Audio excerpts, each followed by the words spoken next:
Welcome, guys. It's another episode of the Neutral Corner. It's Danny Glover. It's Big Lex. And today, we're joined by our guest, Bass the Kid.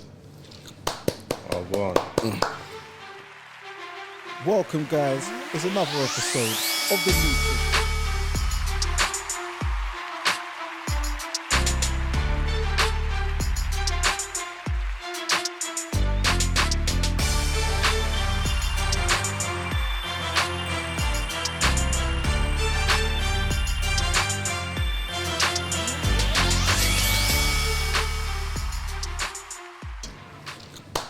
Oh, wow.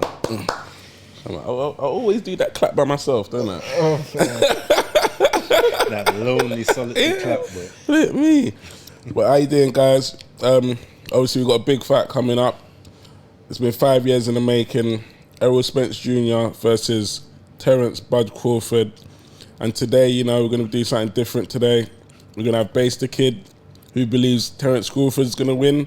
And we have our one and only Danny Glover, who thinks Spence Jr. is going to win. So, we're going to have a nice, friendly, sparring session of how we think each fighter is going to win. Ain't nothing going to be friendly about it. Shit, God.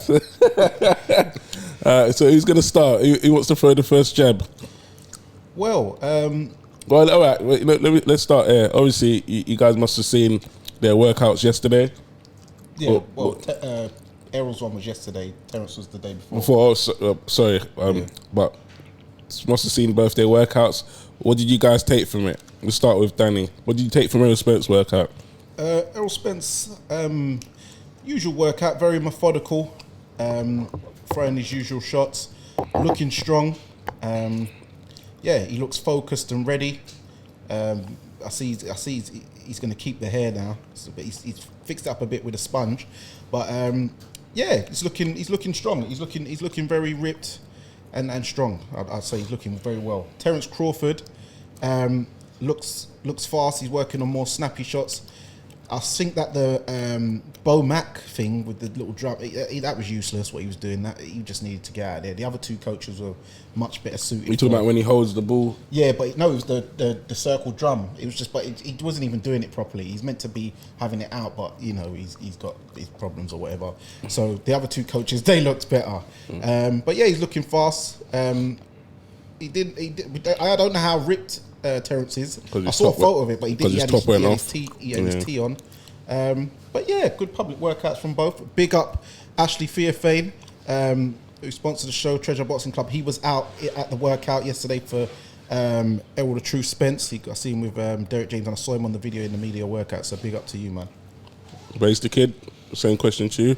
So, I didn't actually see, all of both their workouts. I haven't watched them all in full yet. I've had a busy few days. Glimpses. I've seen some clips of both.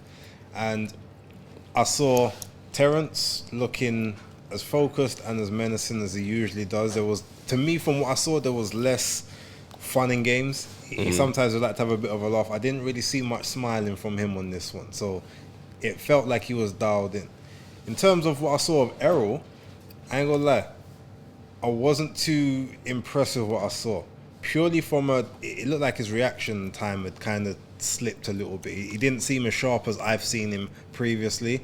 And I think we've all seen now the clip of him getting clapped in the head by Derek James with the pad, and there's no thought process apart from just to block to block and then reset 4 seconds later. And to me, I'm like, okay, it's cool. It's a public workout. It could be quote unquote the art of deception, but I don't think Errol's that smart. I don't think he's smart enough to really have that. His mindset and his game plan is the same thing. So if that is what he's doing in the public workout, when it comes to the fight itself, all it's gonna take is one moment for him to have that switch off moment, and it could be a problem. So right, hold that thought. We was talking about workouts. That's what I'm talking about. Yeah. All right. So go on, Dan. Tell us why you think Errol Spence will win this fight, or tell us what kind of tools he has to use to win this fight. Errol Spence, the reason why I believe he will win this fight, I just believe he is the stronger man. And I think that once he gets on the inside, it will be difficult at first because as you know, there's been clips even showing it as of late. Terence Crawford's got very nice fleet foot. He's very athletic, agile. He's 5'8", but his body dynamics, you would think he would be taller because he's got long arms and long legs.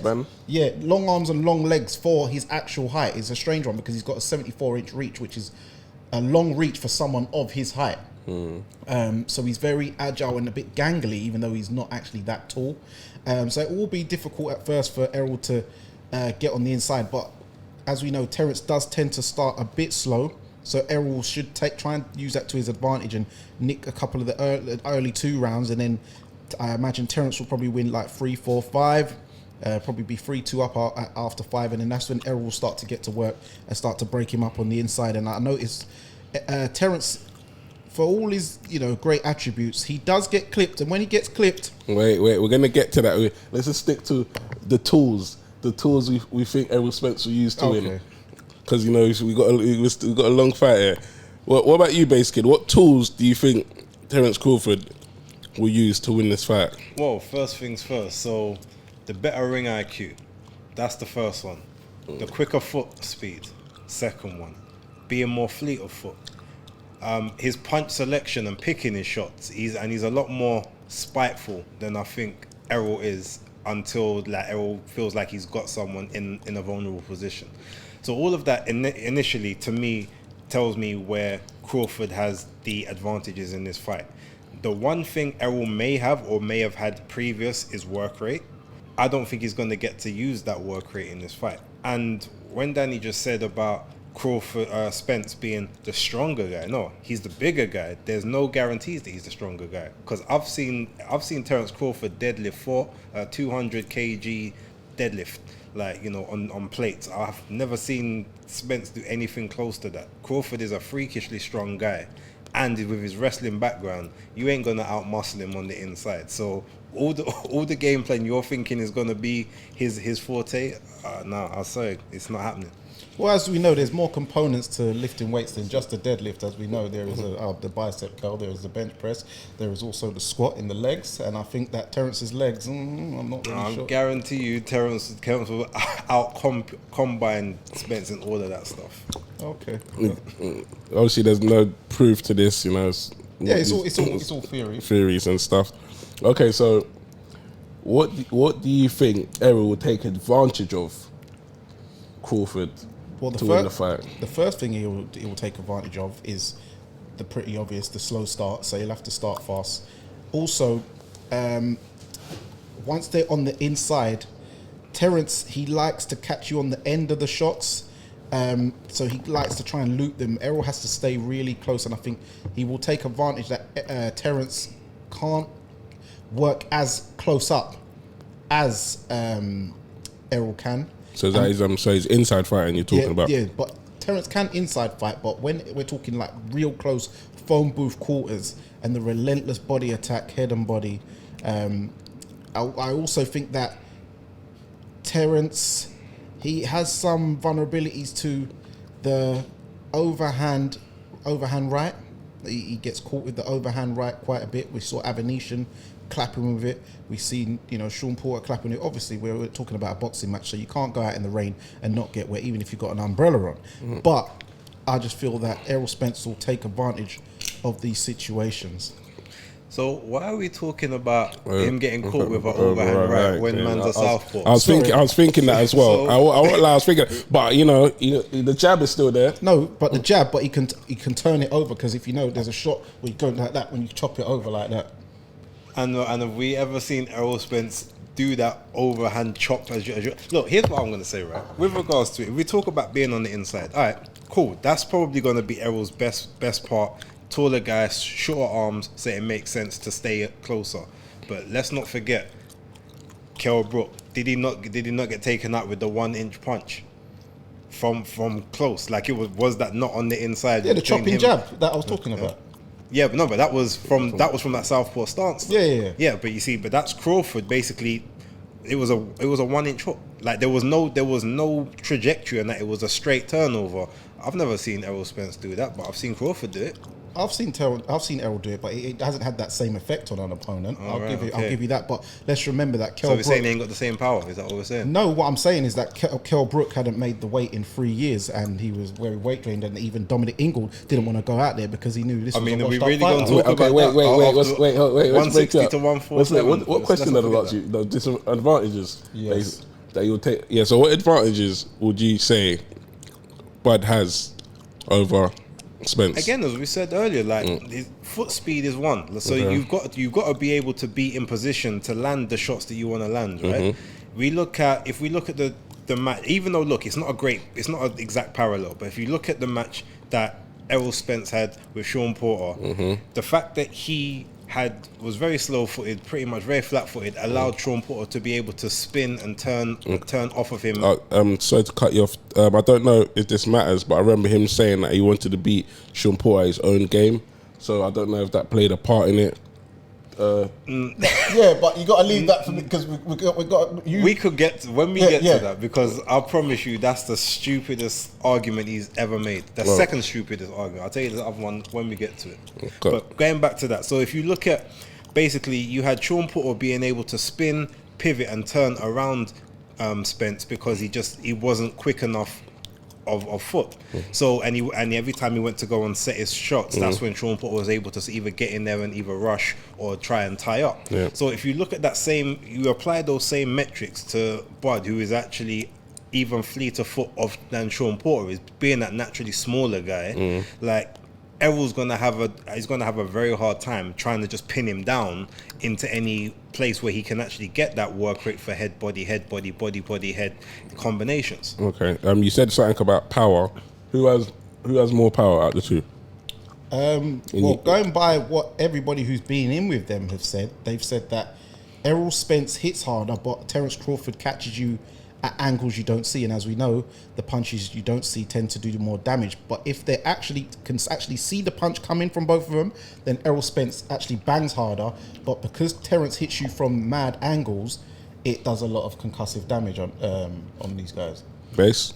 I mean, let's just look at their last 10 fights. How many knockouts has Spence had in the last 10? How many knockouts has Terence had? If we go through the career, if you think about it, the fact that I think Terence Crawford's knockout rate is about 74 point something %, and I think Errol Spence's is about 78.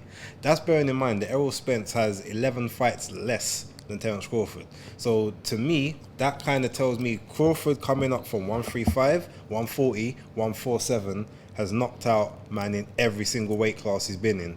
And since he's been at welterweight, he's stopped every single person he's fought. So if we're talking about who's got the power now, I think there's only one way you go. So I guess that's Bud Crawford. That's Crawford. Okay, so Dan. Yep. Who would you say has had the better resume? Resume. The better resume at welterweight we're talking about. And yeah, you can say obviously. Yeah. He's only boxed at welterweight. Yeah. So at welterweight, because this is the fight where it's at. But just Terence Crawford is the better pound for pound fighter, as he's obviously gone through weights. Errol hasn't had the chance to do that yet. But at welterweight, then we're talking about resumes. Then Errol Spence's resume is better at welterweight, and I think even Terence Crawford would admit that, because Errol has had the fortunateness of having the better fighters on his side of the street, whereas Terence didn't really have the availability over at Top Rank. I think this is very well documented. Would you agree, Base? I mean, look, it's one of those things that one's hard to necessarily agree or disagree with, because realistically, you can't say he's had the better opponents, he's had the more well-known opponents. At the end of the day, are we talking about what people's amateur accomplishments have been?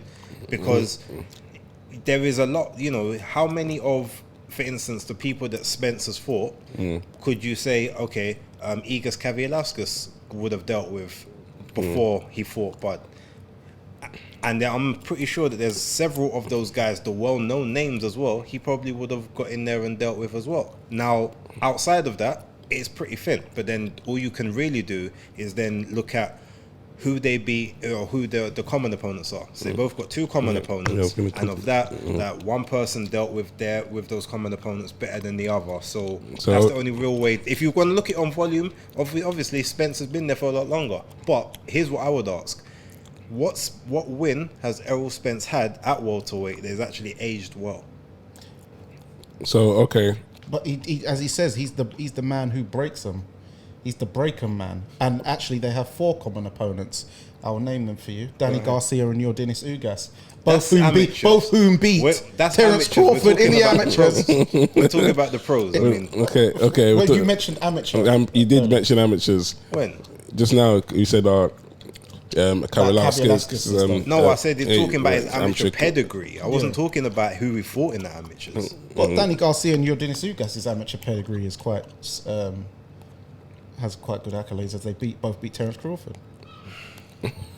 That's a fair point. Fact. They did. So okay, let's look at common opponents and common opponents and how each one dealt with the opponent. So the 2 common opponents are Kell Brook and I believe Sean Porter. Yes.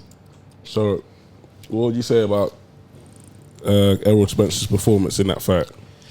Well, the first things first, we have to remember that Errol Spence has the Ray J props where I hit it first. You know, it's always better. It's always better. You know, let's talk about back in the day, because we can all go back in the day. You know, when there's that flyer thing in school, you know, Sydenham Girls, Catford County, Cater Park.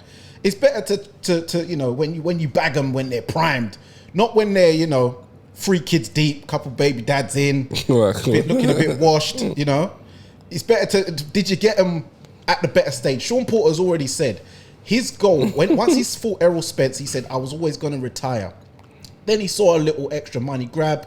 Him and his dad, even his dad wasn't happy with the training camp. He weren't the same Sean Porter. He weren't even a champion when he fought Terence Crawford. Same way when Tyson Fury beat the champion in Klitschko, AJ beat a challenger, a bit older, bit inactive, Klitschko. It didn't quite hit the same, even though he got the stoppage and Fury didn't, you know. But it's when did you beat the champion version of them? Terence Crawford did not, both times.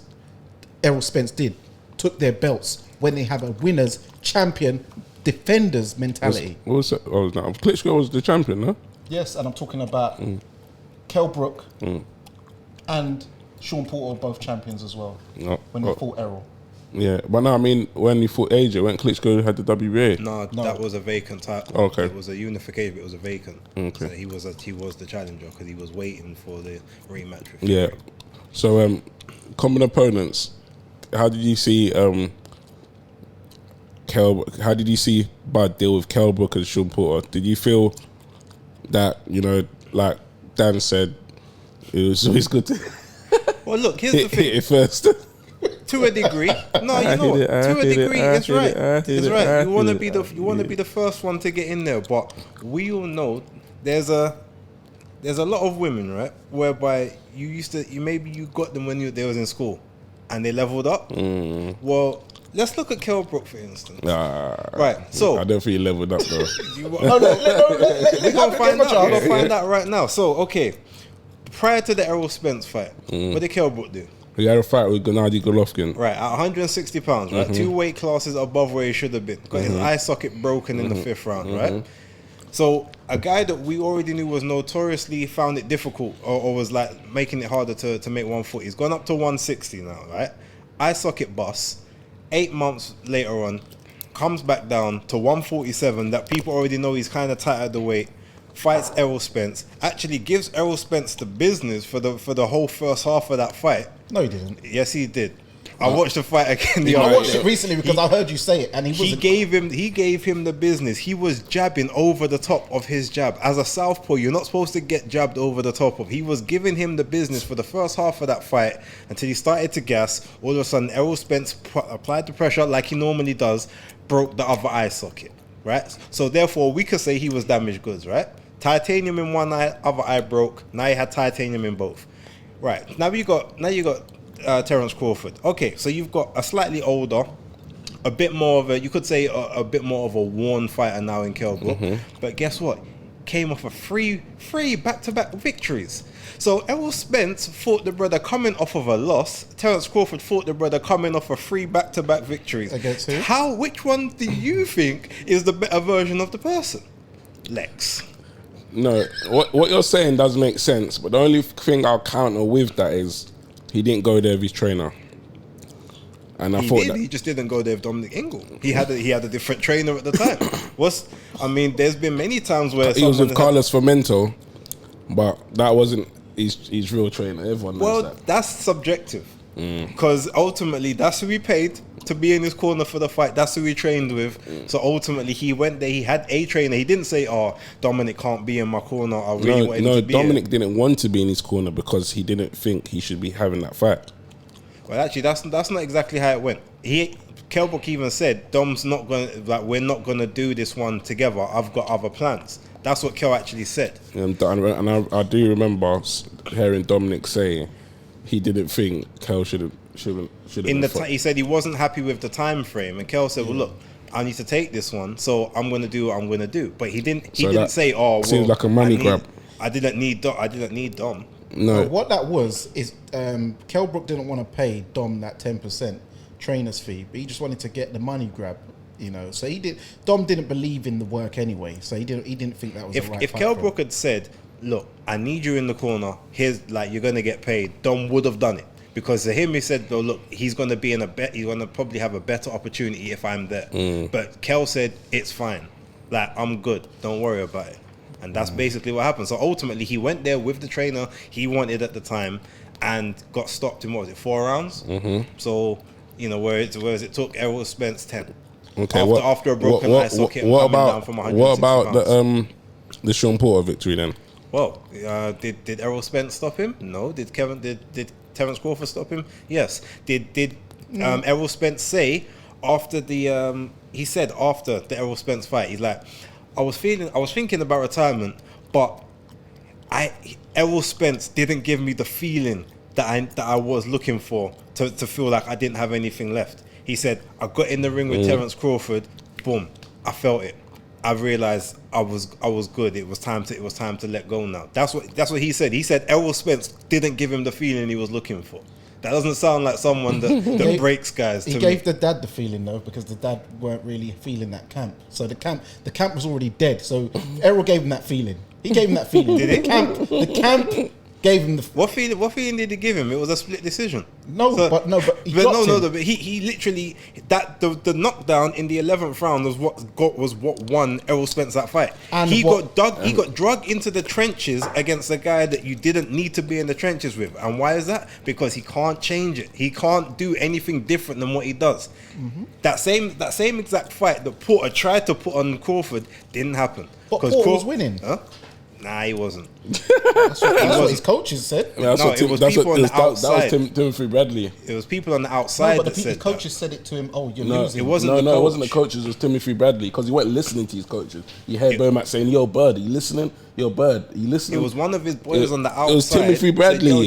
They said you're down. It was Timothy Bradley helping his mate. And as soon as he said that, remember, as soon as he said what they think he's up, boom. What happened next round? Done. Match over. So that tells you right there, when it comes to someone who can, make those adjustments and make them on the fly, there's only one person who can do it. Well, you said that Kell Brook was giving Errol the business, and Kell turned it up on him and turned it around. Spence turned it up. Sorry, Spence turned it up and turned it up on him and turned it around. You said that Sean Porter was, giving him hell, but the 11th round knockdown, dropped him. And I knew the 12th was going to work. So yeah, and let's remember that. Yes, what's Sean Porter's dad? Kenny Porter threw in the towel, but let's remember that Sean Porter had been on the floor 4 times as of recent. Broner dropped him, Ugas dropped him, Errol dropped him hard, sent his eyes into the sky.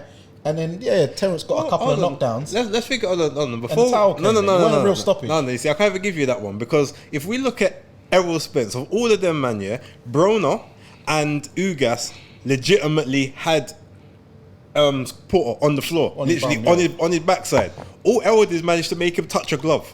So we can't talk. And then when it came to Terence, down twice, heavy on the ground. So we're not counting that little. It was like that little cheap inside shot. Oh my God. How you think about it? You know what I'm saying, that's true. right? No, I know what that you're is true. saying. No, that's true. That's true. You have a good You point, got to but call he a said spade a he said spade. his eyes to the moon, though. let's keep it up. By the way, let's pay some bills.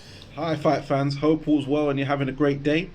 I forgot to add and mention that we are doing a competition to win some artwork made by our good friend Patrick J. Killian, who is flying out to the Errol Spence Terence Crawford fight, and he has done a big massive artwork piece for the fight, but he's given away some small prints, and one of the prints we are giving away on our show on the Neutral Corner podcast at Fight Fan TV Live. So for a chance to win a piece, here is how you enter. First of all, you have to be subscribed to Fight Fan TV Live on YouTube and follow the Instagram page. On the post we do, you have to make sure you click like and share into your story section. Also, you have to be following Patrick at Killian Art, so it's KILLIAN_ART on Instagram. And in the comment section on YouTube, on the video with the debate between me and Base the Kid, with Lex as the host who is narrating, you put hashtag NCP and then put who you are predicting to win, either Errol Spence or Terence Crawford. And also on the Instagram page, you put hashtag NCP and then tag a friend. NCP, tag a friend on the comment section on the Instagram post, and on the YouTube section comment section you just do hashtag NCP and then put Errol Spence or Terence Crawford, or put Bud Crawford or Truth Spence or Spence or Crawford, and and the competition closes on Sunday the 30th at midday. So it'll be after the fight.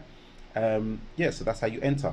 Also, in general, be sure to follow Patrick Killian on Twitter at Pat_Killian Art. Also subscribe to his YouTube channel at Killian Art, and also make sure that you're subscribed to Base the Kid at Base the Kid, the hardcore casual. But if you type in Base the Kid, it will come up as well. So make sure you're subscribed to his channel on YouTube, and also follow him on Twitter at Base the Kid also. So yes, good luck guys, enter, and best of luck, and let's get it, enjoy it. It's fight week, baby. Let's pay some bills. Shout out to Ragatonic, sponsor of this episode, with the new flavour Blue Raspberry Tonic. Yeah. It's an amazingly smooth raspberry flavoured premium tonic drink. One taste, one love. You know where it is. So yeah, and look out for the big bottle coming soon of the big white spirit. We'll be having that on there. Yeah, so yeah. How's it tasting, guys? No, it's actually nice.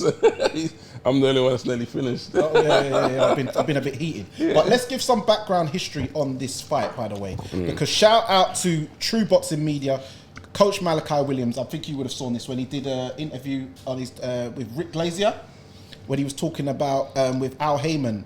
When alhaymon was talking about no fight in history has ever been made with negotiations been done with fighters in the room, and then Rick Glazier was hit there to dispel that myth. He spoke about first that Marvin Hagler's Sugar Ray Leonard was in Bob Arum's office. Sugar Ray Leonard was on a speakerphone conference call with his advisor on both ends. Deal was struck in a record time of 1 hour. Both were told their purses and they were both very happy. Also, Joe Calzaghe versus Roy Jones was done over a conference call. Joe Calzaghe was in Wales, his attorney was in England, Roy's attorney was in Chicago, and Roy was in Florida. There was no Zoom calls those days, let's remember, and the deal was done in 1 hour and 30 minutes. Neither guys got guarantees. They co-promoted the show and they both made 4.1 million apiece. That's Joe Calzaghe and Roy Jones. The only big fight in history with no guarantees. And guess what? Rick Glazier was the matchmaker, funny enough, for that show. So yeah.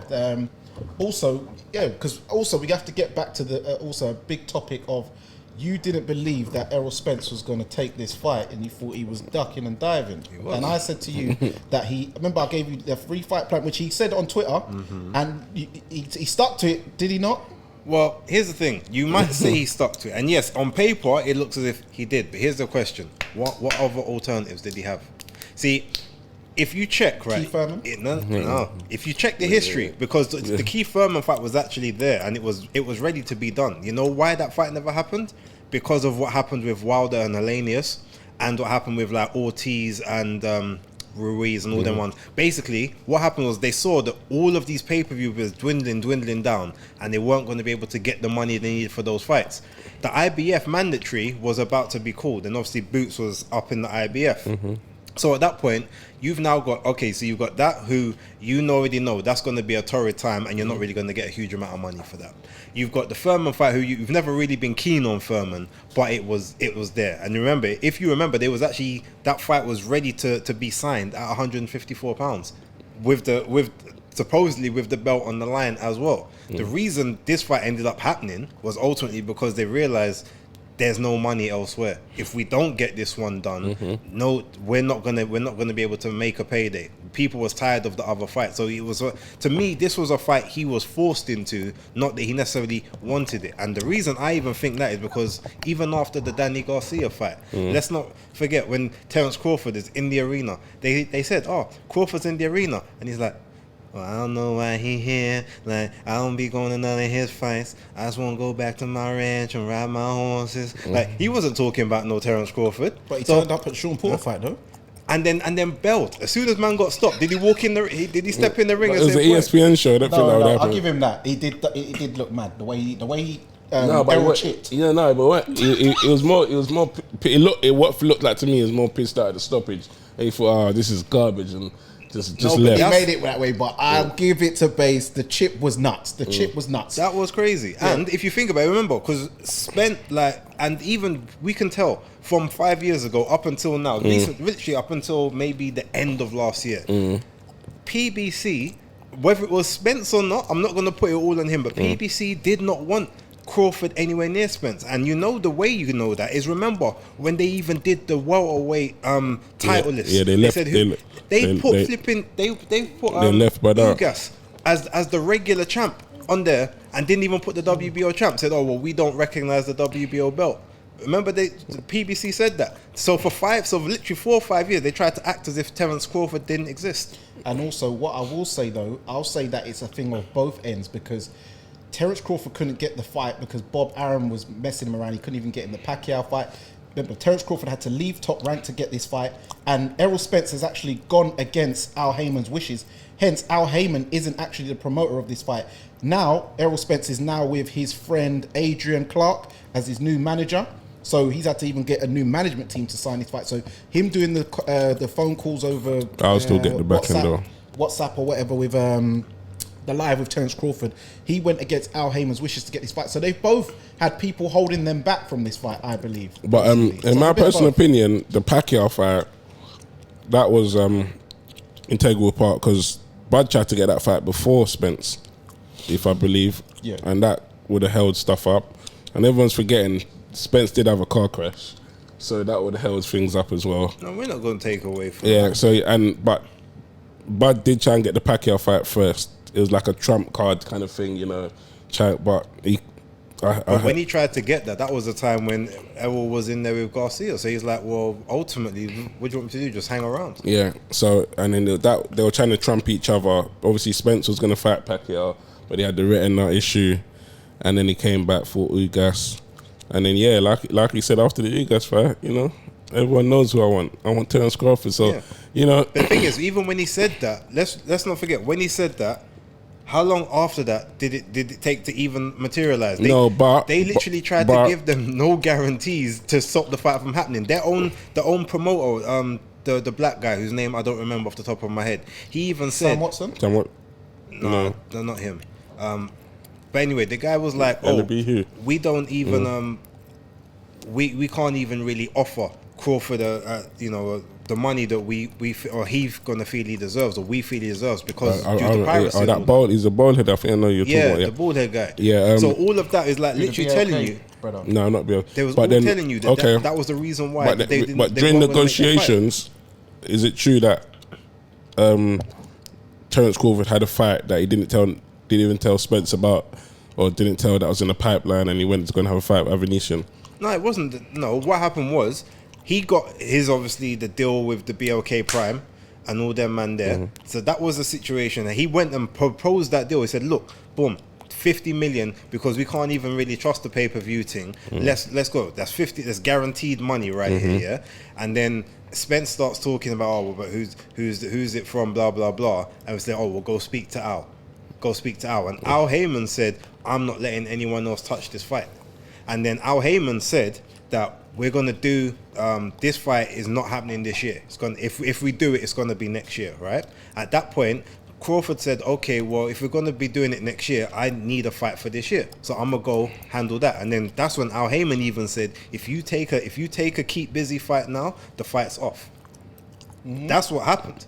Yep. So literally within that, and then Crawford even said, "Well, like, hold on, you're not gonna hold me up because I can't even guarantee that this fight's gonna come off. You can't even guarantee me money right now. So ultimately, I'm gonna go get this big bag, this 10 million, to go and take care of this light touch to keep myself active, and then we'll come back and we'll revisit it next year because you already said we can't do it this year." Remember, that's the reason why it didn't happen last year. They said it's gotta be next year. But to my knowledge, is that they didn't know this fight was going to take place, like until like them. No close, not like. Not that he told them, but they didn't know till closer to the time. So it wasn't a thing where like they knew 2 months out or they knew start a camp or stuff like that. It wasn't. But it wouldn't have mattered because they already said this fight ain't happening until next year. So if this guy ain't been in the ring since November 2021 and he's saying to you, "Okay, well look, we can do it this time," and they're like, "No, we ain't got the budget ain't right for it right now, so we're gonna have to push it back." So he's like, "Okay, well, if you're gonna push it back till next year, I'm gonna take this fight now." Ultimately, if you're telling me February, March, what's the problem with me taking a fight in December? Why should I be inactive for you? Because ultimately, the only way our stuff doesn't conclude is if I get beaten or if I get injured, right? So at that point, if he was to get beaten or get injured, then you say, "Oh, well, it's your fault that the fight's not taking place." But he's like, "Well, no, I want to keep busy." Okay, and fair enough. I will say that the next year thing is true because, as we know, Floyd Mayweather, who is in the know, he said that it was going to be this year, even though a lot of us didn't believe him. But I guess he is more in there than a lot of people know. But shout out to Tom Brown, he's the one promoting it, and Terence Bud Crawford Promotions and Man Down Promotions are also joint venture. What's his name? Tom Brown always. He's Al Heyman's frontman. He does all of those PBC promotions. The frontman. That's what he. All of them are TBG promotions. Yeah. So, so Heyman is still in this fight. It's just that they didn't have a. Is he though? Yeah, he's still there. Like, he is PBC. It's his company. You can't. Al Heyman always get the back end. Out of there. Trust me, you can't. Okay. Yeah, man, and Errol wouldn't even do that to Al. He's got too much respect for him. But he's got a new manager in his break. Yeah, that's. But that's management. That's not promotion. That's not promotion. Okay. Like, even Man Down Promotion, like, what, he doesn't have any fighters. It's literally it's a. No, he's got Frank Martin. No, Frank. He manages. He's not like he doesn't promote him. He's still promoted over TGB. Yeah. If you check it. So also, I wanted to touch on, because I remember this conversation came up. You was asking about what punchers has Errol Spence ever been in with. So I wanted to bring a little list. What, people that could actually bang? Yeah, people that could actually bang. Knockout artists or just got power? What are we talking? Power guys, innit? So the first one is Francisco Castro, 27 wins, 23 KOs. That was early in his career. Yeah. Kell Brook. Yeah. I'll give you Brook. Yeah. And this one we've been debating about, but I still give it, is Danny Garcia. Yes, the main knockout forces was at 140, but at 147, he did take out Brandon Rios, he took out Samuel Vargas, and he did hurt Porter and Furman, and he took out Malignaggi, all at 147. Yeah, no one wants to get hit by Danny. And he does have that baseball swinger. So what I wanted to know... One world class... I wanted to know what punches has Terence been in with? Well, Cavi Velasquez was a noted puncher. Can I ask you a question? Go ahead. In the Cavi Velasquez fight, did Terence Crawford get dropped and it weren't counted? Probably. I mean, I've seen it several times. It's kind of inconclusive, but I mean, I haven't got an argument. If someone says, "Yeah, he got dropped," Yeah, but what do you think? No, if you've seen it, it can't be inconclusive. Either he didn't. No, or he because didn't. the thing is, I saw there's a shot in there, and then I did see almost like it looked like a bit of a pull down afterwards, but there was a shot that connected. So when I look at it, I can say either or. I'm not 100% sure if I call it a drop, but I'm not arguing with someone if they do, because there was enough in there for it to be legit, and it should have been counted realistically. Yeah. If a shot connects, regardless of, unless obviously you get pushed over someone's foot, then that it should count. So okay, so Cavallas's decent puncher. Who else? Yeah, I mean, I've still got Kell Brook. I mean, if he's gonna be on there for yeah, and he did bust up his eye, so yeah, so fair enough. I'm trying Julius Ndongo at 140 puncher. No, he was. He was knocking everything out, but yeah, no, he was. It's the opponents though, man. But we're just talking about punches. We're talking about and obviously, ultimately, he went to other people's backyards and beat them and took their belts. Because the Ndongo's like me saying Francisco Castro. Yeah, no, true. Okay. It's not. Yeah. Those are the three that I'm happy to. There's maybe a couple others, but I'll go with those three off the top of my head. So 3 each. No, are you just talking about welterweight though? No, just career. Yeah, you got. Well, I need to put in what's his name? The Cuban. Gamboa. Yeah. No, he's not a puncher. No, he's not a puncher. Why not? No. Just because he wobbled him, don't make him a puncher. No, but he don't. He can crack. Nah, he's not a puncher. He's got a bit of pop. He's not a puncher. Yeah, it's like Maris. They're not punchers like that. But, yeah, so 3 each. So would you say that they're both in the biggest punches they've both been in with together? Spence definitely. Terence, I don't know personally. So just what can I ask you guys another question? Go on. Who's got the more stronger chin? I'd say Spence. Spence has taken harder shots and seemed more sturdy. Yeah, I think Spence has. But what Terence's thing, he's more elusive. So he's a thing of a man who's trying to not get hit as much, but he does get hit. And to be fair, I've seen Terence take quite a lot of good shots, So I think Spence has got a better chin, but Terence is definitely not suspect chinned. For a skinny man, he's one of them wiry, skinny. He's definitely foundational Black American. Like, you can tell his ancestors are definitely from the South, from a very strong plantation. So he's a very strong guy for what he looks like. Jose Benavidez Jr. might actually be labelled as a bit of a puncher as well, because I saw that. I mean, Danny Garcia was running from him. But he had one leg though. The other day. He had one leg. That doesn't take away from the fact that he was a puncher. No, but you can't punch the same when you've got a knee brace or when you've been shot in your leg. You ain't hitting the same when you've been capped. Yeah. So, yeah, man. I hear that. That's true. So yeah, do you think that was a good? No, we haven't finished yet. So obviously, the fight is happening. You guys see the press conference? Oh yeah. You guys. So who do you think's got like the upper hand? Mind games, I think there's a part where I saw when he's like, you don't even need hot sauce, and I could really. Oh, sorry, mate. These apples, these flipping Apple Watches. There's a part when he's like, "Oh, you don't even eat hot sauce." And I could really see that got to Bud somehow. And in the cab, yeah, he was pissed. Someone leaked it, and he's thinking, "Well, if they're leaking that about hot sauce, like, what else does he know?" Yeah. No, I think in terms of all of that, overall, Spence definitely got the advantage in that. The best part or the best line that Bud had was when they said, people say about the resume and that I ain't beat nobody. Well, come July 29th, Spence is just going to be another nobody that I beaten. But he didn't deliver it the right way. He did fumble it a slight bit, but ultimately the line stuck. Because if you're going to diminish the record, okay, well, cool. Well, now this is just another nobody for me to beat. And my favourite line of Errol Spence is obviously going to be the obvious one. We Jamaican out here, so we smoke Bud. So yeah, man, that's gonna. Yeah, but you see, unfortunately, Bud is gonna make jerk fish out of Spence, and he's not even Jamaican, so that fish is gonna be horrible. It's just gonna be a nasty mess on the floor.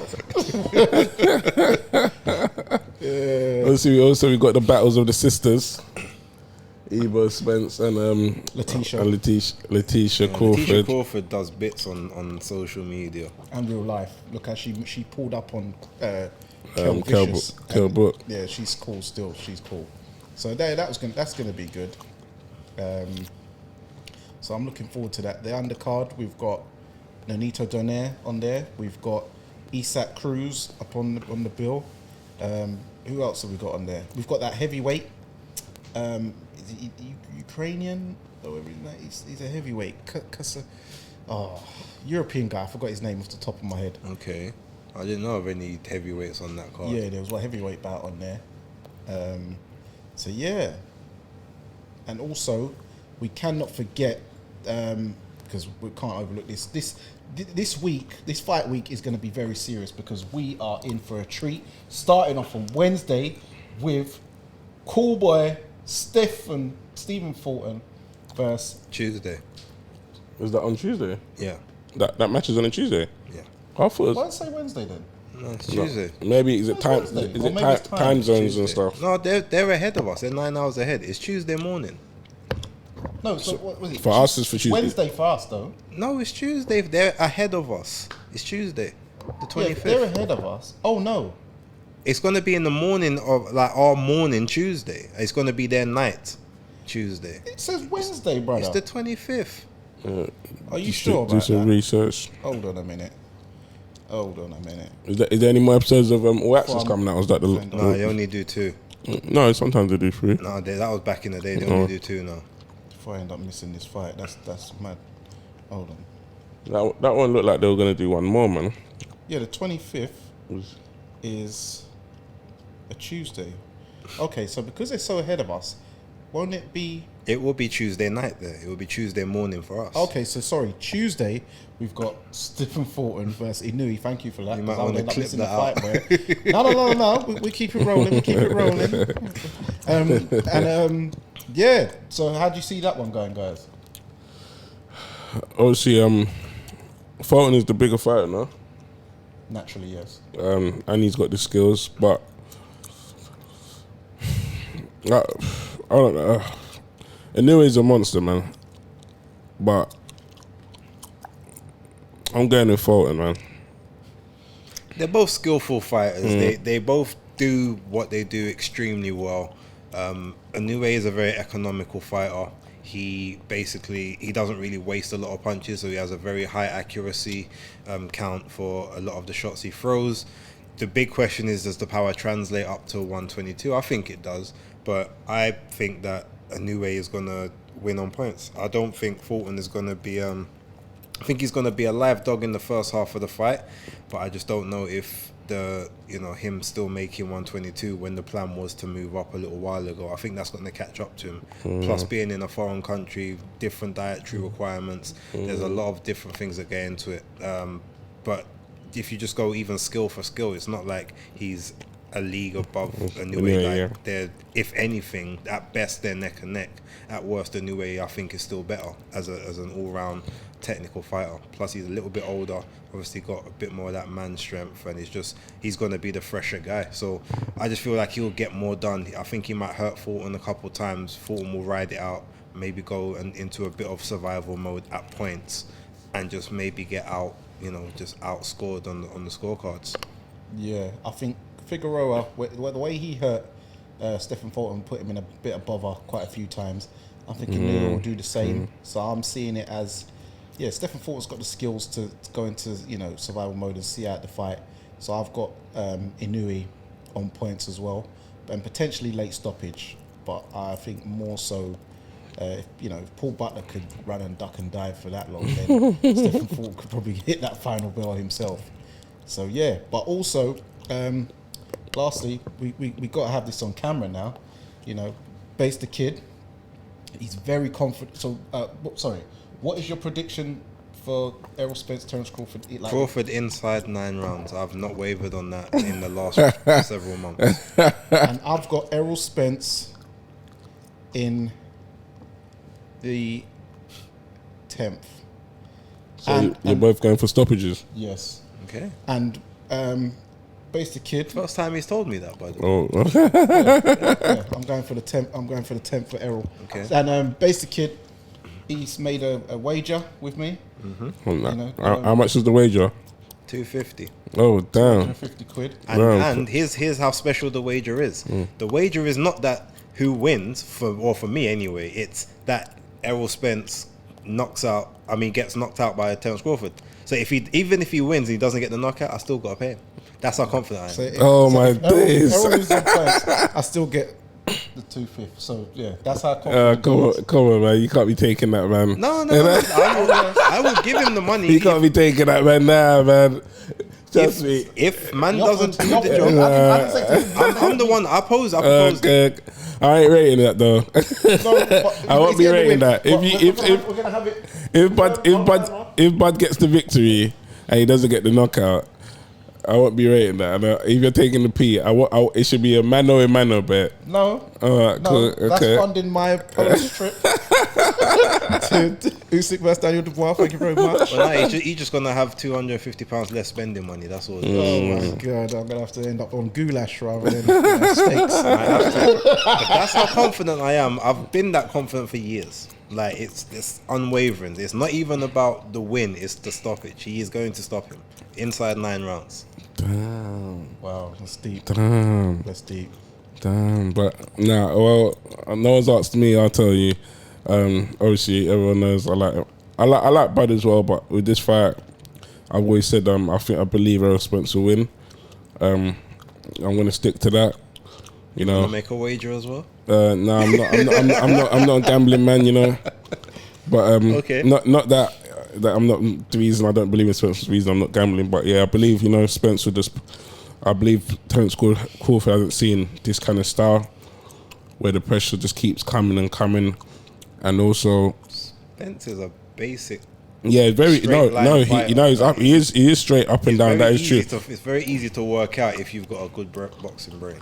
That is true, but people say Spence hasn't got no IQ, but I believe there's a. No, I didn't say he ain't got no. He's very good at what he does, but he's just very basic. He doesn't change. So if you know what to do, like ultimately he's gonna do the same thing. If you switch up on him, he's still gonna do the same thing. And the question is, can that same thing continuously be effective? So yeah, we'll see. Inside 9, just remember that. Okay, guys. But says then. But yeah, like I said, pressure bursts pipes, and I believe the pressure will get to Terence Crawford. Cool. Okay, well that was a nice, good debate, and I hope everybody's looking forward to fight week. It's going to be a great one for the ages. We've got Tony Pugilist out there with Killian and Clyde, and some guys are going out to Vegas for the fight. So yeah, big ups to them guys. Make sure, Pugilist Tony, you get me my strap season shirt, because I'm going to be needing that. And yeah, it's another one. It's another episode of the Neutral Corner. It's proudly sponsored by Treasure Boxing Club. Episode nicely sponsored by Ragatonic. Make sure you hit them up. We're going to get you a discount code in future, so you can get some discounts off of these beverages. And yeah, so it's Danny Glover, it's Big Legs, and we've been joined today by the one and only, my boy from Day, Base the Kid. You know what it is. And always remember, guys, persistence beats resistance. Yeah.